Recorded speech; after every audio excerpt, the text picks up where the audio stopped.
North Korea and its big brother China may be drifting further apart over Beijing's pressure on Pyongyang to give up plans for another nuclear test. Kim Hyun-bin has more on how far China is willing to go to keep the North contained.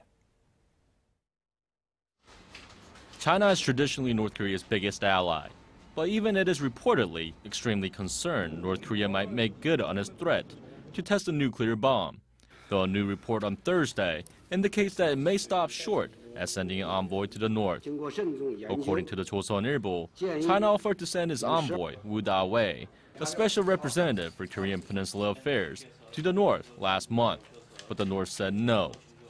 Still, China has been doing what it can behind the scenes to prevent the test.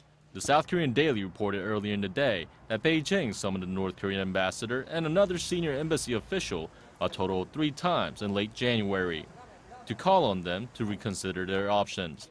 The Daily quoted sources in China are saying Ambassador Ji Jae-ryong was summoned on January 24th and 26th.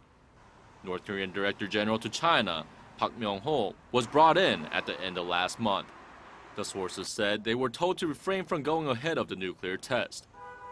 Sources say Chi rejected the warning and said China has no say on North Korea's nuclear project.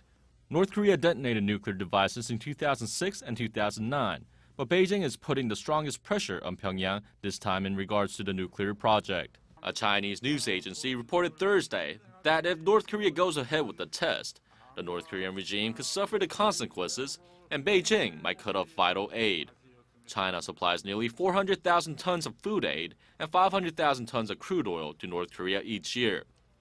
That accounts for around half of North Korea's annual food shortage and 50% of the country's total oil consumption. Kim Hyun-bin, Arirang News.